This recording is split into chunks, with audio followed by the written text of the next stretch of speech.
Thank you for tuning in to the Voice of the Victim podcast. We discuss a lot of sad and potentially triggering things on this show.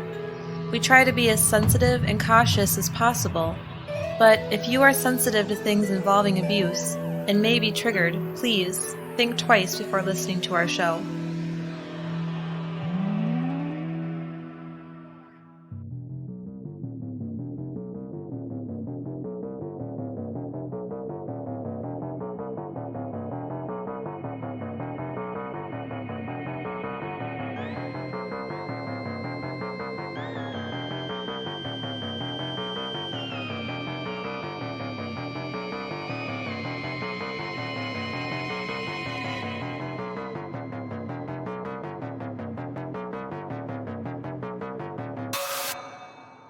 Welcome to the Voice of the Victim podcast. I'm Ryan. And I'm Rosie. And tonight we are sharing an interesting story, something that could have been avoided if the person had been taken seriously by law enforcement. So it's going to be kind of frustrating to hear. But first, we want to thank a couple of new patrons. And Rosie, by request, they would like you to say their names. Both names? Or the second one? Well, the second one is the one who requested it. But... I feel like this person wants me to pronounce it because they may have an inkling that it'll be hard for me to pronounce. I think you might be right. I would like to give a special thank you to Ara Seeley. Ara Seeley? I don't know. Oh, you don't know? No, they didn't tell me because I asked, and they're like, I actually just want to hear Rosie try to pronounce it. I think it might be Araceli. Is this a That girl? was my first thought. Araceli? I don't know. Or a boy? I don't know. It's either Araceli or Araceli. And they're both beautiful. Mm-hmm. Or it could be something else. But like Araceli? I'm hoping that they tell us after this. Anyway, thank you so much. I mean, you asked for this. Thank you, A. And also Shannon. Shannon. Thank you. Oh, easy name. Shannon, thank you, my gal. All right. So now we're going to share a review before we get into the story. This one is entitled Good Dynamic. Rosie, would you like to read that? Sure. It says, found this podcast while looking for information on a specific case, and I think I'll stick around. This podcast seems very factual. I think they give a good background, and it's delivered in a way that almost reminds me of an audiobook. Oh, that's such a compliment. Wow. Ryan's voice is definitely made for radio, and Rosie compliments him well. That's the first time I've heard that. I also love their highly relatable cat banter. Very cool. Thank you, THC Tina. We really appreciate that. You're right. That is the first time I've heard that I compliment you. I know. And that I have a voice for the radio? Wow. It's usually the other way around. All right. This episode of Voice of the Victim podcast is supported by Best Fiends. We all have a lot of crazy stuff on our minds right now, but one of my favorite ways to get my mind off of all the stuff going on is by playing Best Fiends. You've heard us talk about it. It's a very fun game, and because of that, it's also very popular, with over 100 million global downloads. So if you haven't yet, maybe it's time you jump on the wagon and download Best Fiends. Mm-hmm. Best Fiends has found a way to be both very engaging and challenging, while also feeling laid back and casual, because none of us need more stress right now. So Rosie, what is Best Fiends? Well, Best Fiends is a puzzle game. It's low stress. You can stop for a week and pick right back up where you left off. And while you play, you get to learn about little bugs. Yeah, I do like how it takes you to the Wikipedia page for the bug that you click on. And those bugs are cute little characters you can collect to help you out solving the puzzles. They each have their own special abilities that you can upgrade. It's very cool. And bright colors. I love when a game just looks nice, you know? Sleek. Sleek. That's a perfect word for it. Best Fiends never gets old because they update it every month with new events. And Rosie, what have you got for us this time? Well, it's fall, y'all. Right now I'm working on the pumpkin picking challenge. Once I hit 500 points, I'll get 4 keys and gold as a reward. Wow, that's pretty awesome. Mm-hmm. On top of all this, you don't need to be connected to the internet to progress through the game. So engage your brain with fun puzzles and collect tons of cute characters. Trust me, with over 100 million downloads, This 5-star rated mobile puzzle game is a must-play. Download Best Fiends for free on the Apple App Store or Google Play. That's friends without the R, Best Fiends. Well, like I mentioned, tonight's story is kind of frustrating. Who are we talking about tonight, Rosie? We're talking about Tiana Angelique Notice, and she was born on February 4th, 1984 in Worcester, Massachusetts to Kathy Lewis and Alvin Notice. And we just learned that Worcester is pronounced that way. Hopefully that's correct. That's what we found on the internet, but it's actually spelled like Worcester, like Worcestershire sauce. Worcester. Yeah, that's what it kind of looks like. But anyway, Kathy and Elvin would eventually split up, and Elvin ended up marrying another woman named Veronica, who would be Tiana's stepmom. Mm-hmm. Tiana had 3 brothers. Their names were Tyrone, Tyrell, and Christian, as well as a stepsister named Natasha Smith. And growing up, Tiana was very artistic and appreciated being able to create things. She also enjoyed singing in the choir, and just for fun. Yeah, she also wrote a lot of poetry and would write her own songs. So I think she would have been cool to be friends with. Yeah, this sounds like she could have been your kid. People knew Tiana as being very mature for her age, and her father said that around 6, they started to realize that Tiana was a special kid with a lot of potential. Yeah, they actually moved her a class ahead because she was so intellectually ahead of her classmates. But even after that, she was still ahead of her class, so they ultimately bumped her up 2 grades higher than the other kids her age. It's very impressive. That's like almost unheard of. I know. She attended her first year at Fitchburg State College while she was still a senior in high school. And after graduating high school, she attended the University of Hartford. That's amazing. While in college, she was a bit of an activist, committed to raising awareness of the issues disenfranchised people had to face. And this led to her actually founding a chapter of the Roosevelt Institution on her campus, which is a nonprofit, nonpartisan national network of students who conduct policy research on large-scale issues and present their findings to policymakers. So Tiana really wanted to make the world around her a better place and had a ton of intellectual potential. And ambition. Yeah. She was a campus leader and mentor to the undergraduates in the chapter she founded. She also volunteered at the Campus Women's Center, which promoted things like Eating Disorder Awareness Week and World AIDS Day. Yeah. She really wanted to be a voice for misunderstood people. And just a lot of things to appreciate about her. By the time she was 25, she had graduated with a bachelor's degree in political science and was working towards a master's degree. She took her classes at night so she could work full-time during the day at Post University in Waterbury, Connecticut.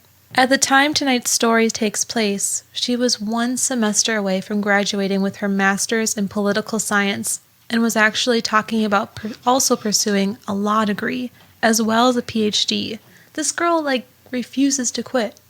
I know. Man, that's really impressive. A real go-getter. And like we mentioned, she wanted to use her qualifications to help people, making a difference in the world. But beyond all that, she was also very socially outgoing. Mm-hmm. Good combination. Tiana was known for wearing colorful outfits with lots of purple and having a beautiful smile. And as outgoing and kind people often do, Tiana was looking for a relationship. She had opened a profile on a dating site, hoping to find someone to connect with. And this is where she met a man named James Carter II. He was an executive at an insurance agency and was apparently very well off. And he had his own house. So Kathy, her mom, didn't really know what Tiana saw in this guy. She didn't think he was that great. But I guess that's pretty typical of mothers, It usually doesn't dissuade someone from dating a person they like if their parents don't like them. But something else came up after they had been dating for 6 months. James was apparently out on bail when he met Tiana and had told her nothing about it. Yikes. But around this time, he was put in jail where he spent 5 months. Tiana was blindsided by this, and when she looked into it, she learned that he had been convicted on charges related to domestic abuse of a past girlfriend. Ooh, that's not a great thing to hide. No. Pretty rude awakening to learn about your boyfriend. But that was just the beginning. The more she dug into his past, the more she found. Tiana learned that he had a long rap sheet of many crimes, including violent assaults. In both 2002 and 2006, he was convicted of different assaults.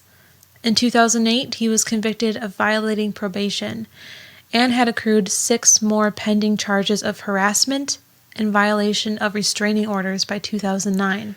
So this, combined with him spending 5 months in jail, obviously drove a wedge into their relationship. Oh, okay, so this charming prince is not what he's all cracked up to be. Tiana already had suspicions that James was cheating on her, but now she realized he was not who she thought he was, so she broke up with him. And James did not take it well. He was not ready to let Tiana go and began harassing her when he was released from his 5-month jail sentence. She would often see him sitting in his car, parked near her apartment building, just waiting to follow her anytime she left home. That is terrifying. Just move on. I mean, this kind of behavior never ends well. There's no possible good ending to stalking someone.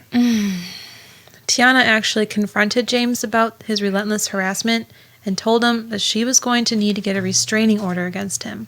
But he got so upset about this that he actually filed a restraining order against her. This doesn't make any sense. How do you expect someone to react when you're literally stalking them? Even if they were still dating, it would be inappropriate to stalk them, you know? Now, in order to get his restraining order, he lied to police and told them that Tiana had assaulted him, which she strongly denied. But despite him being the one to take out the restraining order on her, he still continued to harass her. And I think that's pretty telling about the validity of his restraining order. James began sending Tiana threatening emails that gave her reason to be fearful of him. One of the emails said, "As God is my witness, punishment is on the way, so be prepared." Oh. Another one said, "You will have bad luck. You hear me? Remember this email when karma bites you in the ass." I don't know how else you could possibly take these emails besides as a threat, especially from a man who just spent time in jail for a violent crime. How else is she supposed to take this? So Tiana, figuring she had very obvious reason to be concerned, spoke with the local police about her concerns and reported James for violating the restraining order. But somehow, the police looked at these emails and decided they were non-threatening. What? How? I don't know. Just the 2 phrases we read should be enough to be suspicious, you would think. Yeah, especially the one where he says, "As God is my witness, punishment's on the way, so be prepared." Yeah, How sounds is like that not Scar. a threat? Oh, wow, that's like really crazy to think about. And so James was able to continue harassing Tiana, both over email and by phone. This harassment was obviously taking a huge toll on Tiana and impacting her ability just to live her life. So she reported him to the police again, and still they did nothing to help her. Yeah. According to Tiana's mother, she went to the police 33 times within 6 weeks, persistently trying to get them to help her. And this part really sticks out to me. I mean, you would hope with modern law enforcement that we would be able to assume if we were in need of their help and had put forth this much effort to get it, they would help. And I hear the phrase a lot, the squeaky wheel gets the grease. Yet in this case, Tiana tried to get help 33 times, and they apparently never took any action to help her. In fact, things continued to escalate during this time. One day when Tiana was leaving her apartment, she found her car vandalized, right in her regular parking spot. So now, besides harassment, we have another crime with tangible evidence. But when Tiana reported this and told them she had a pretty good idea who it was, they just told her they weren't going to take any action because they had no proof it was James. And I'm sorry, but isn't that why we have investigators? Did they process the crime scene or take fingerprints or anything? I mean, that's what they're there for, so it just seems like they could have done a little more in this situation. It sounds like, in my opinion, that the police just saw her as an annoyance or a nuisance. Now Tiana and her family were starting to realize that getting help from the police was hopeless, unless they had concrete, irrefutable evidence that James was harassing her. So her father, Alvin, helped her install a camera in the parking lot of her apartment building. Yeah, so they're hopeful that the next time James harassed her, they'd get some evidence. The next evening, when Tiana got home from work, she found a handwritten note on the door of her apartment. And it said, "Tiana, forgive me. I never cheated on you. If I'm lying, may God take my life. Forgive me for everything else I have done." So he just wants a blanket forgiveness, Okay. no matter what he did. Tiana immediately tried to check the surveillance tape to see if there was video of James walking up to tape the note to the door.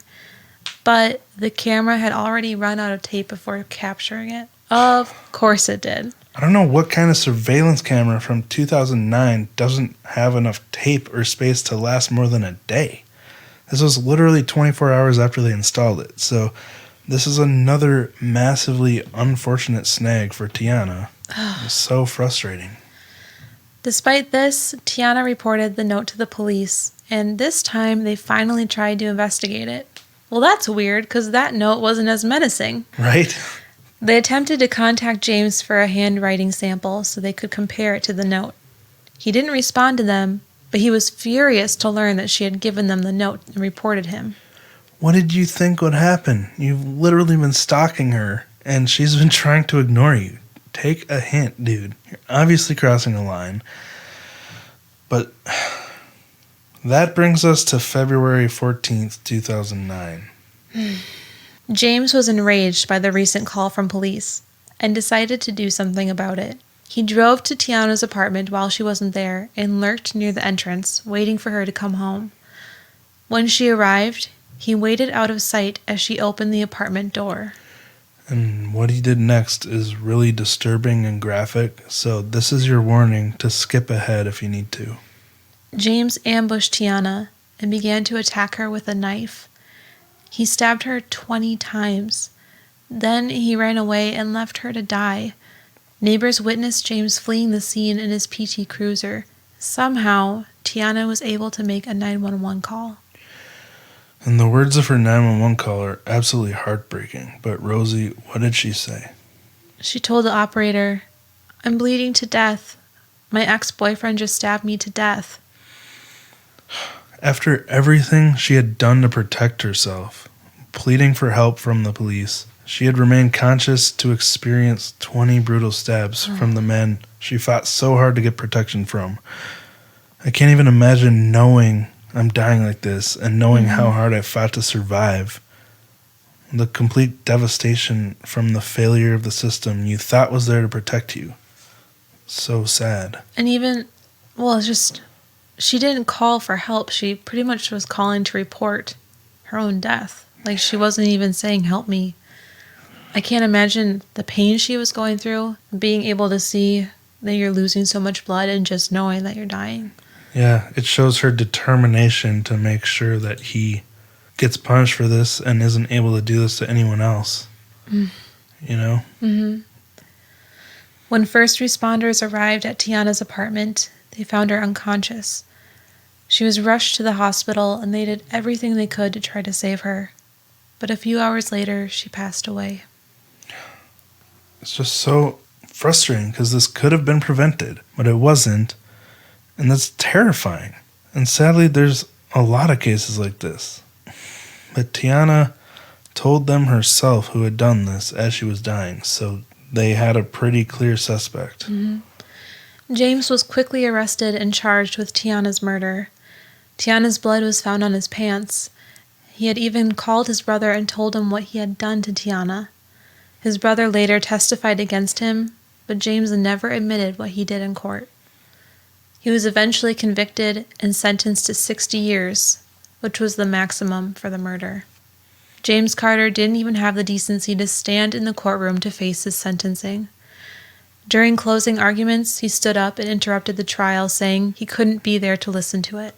And I didn't even know this was an option, but apparently they didn't force him to be present for the sentencing.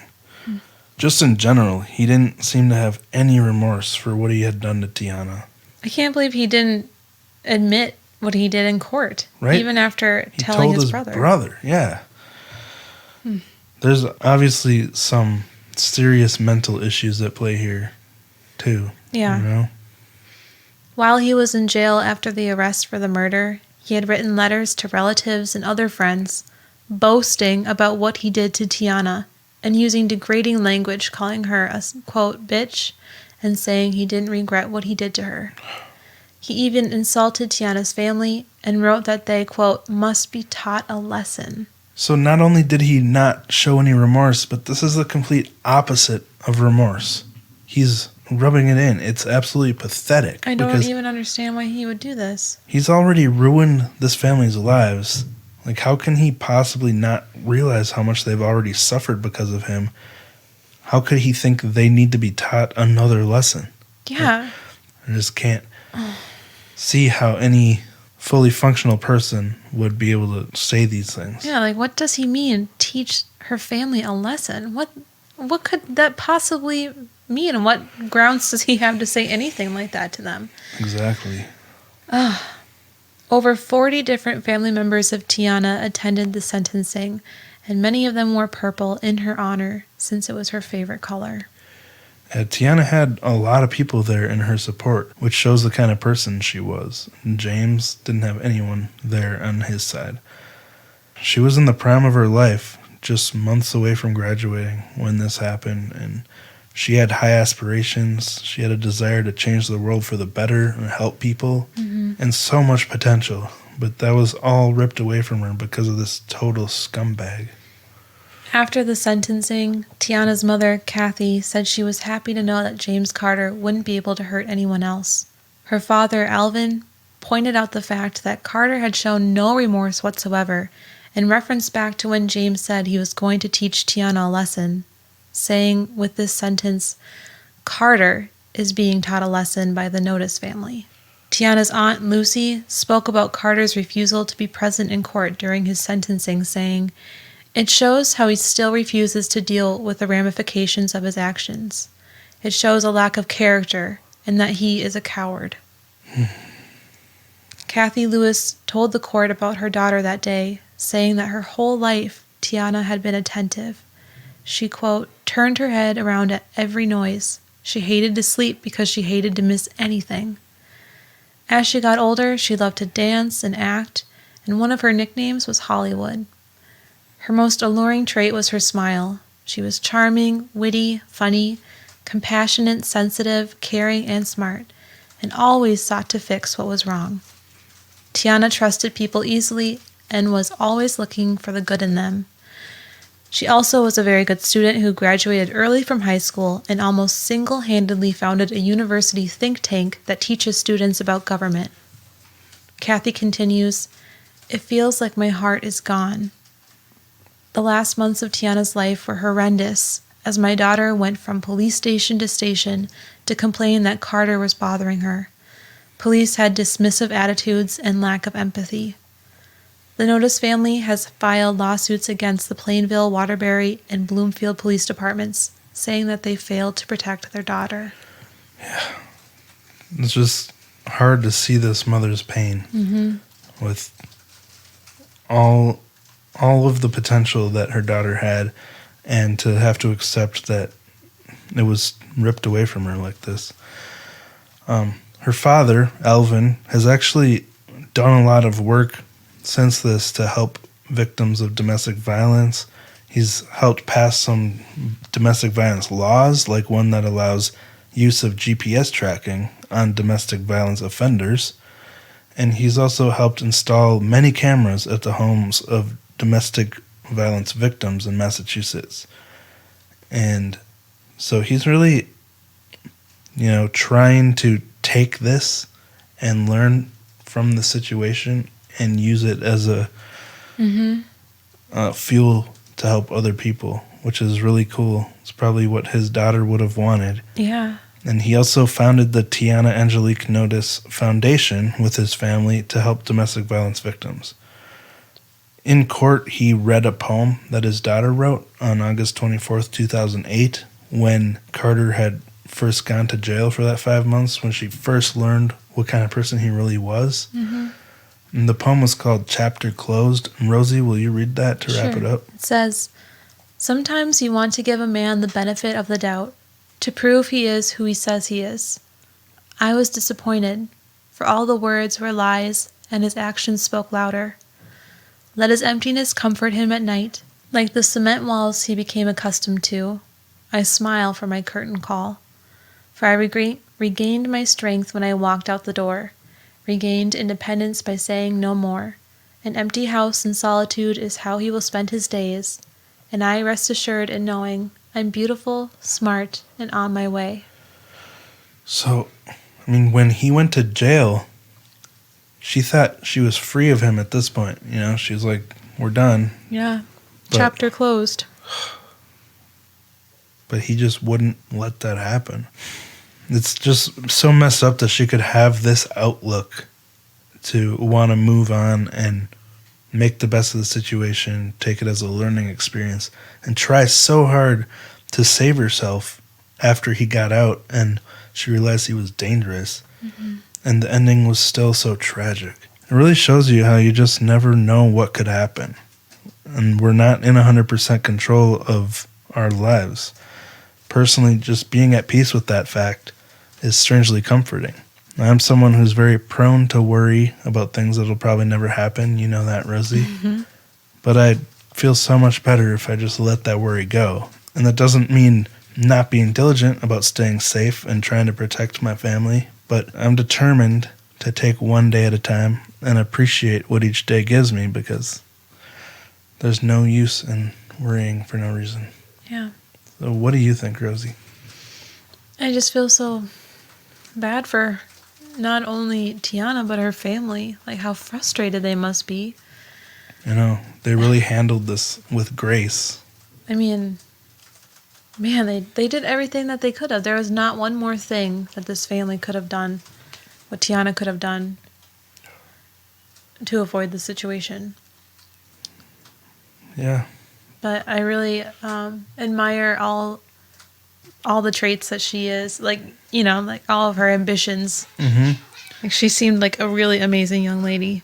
Yeah, I mean, this whole family does. Like, the fact that her father would use her death mm-hmm. as fuel to help other people the way he has. Right. And that when the sentence was passed down, her mother talked about how it wasn't about her, it was about how he won't be able to do this to someone else. Yeah. So just, you know, they seem like really nice and good people. Anyway, that's it for this story. It was kind of a shorter one, but I thought it was very important. Mm-hmm. So, well, we're going to wrap it up and go record our Patreon episode for this month. Yes, we are. Finally, it's the one about the secret place that we were just at. Yeah, secret place. We'll announce it next week after we release it. Once our Patreon or patrons see what it is, then mm-hmm. we'll announce it, because then we won't spoil it. And how about, because let's see, this episode will come out tomorrow night, right? Yeah, it should. So let's say this Friday we are going to pick our winner of the shirt. Mm-hmm. Spin the wheel. So if you want to have a whack at it, go on to our Patreon and sign up for a tier. And you too could be a lucky winner. All right. Well, thank you guys for listening, and we'll talk to you next week. Bye.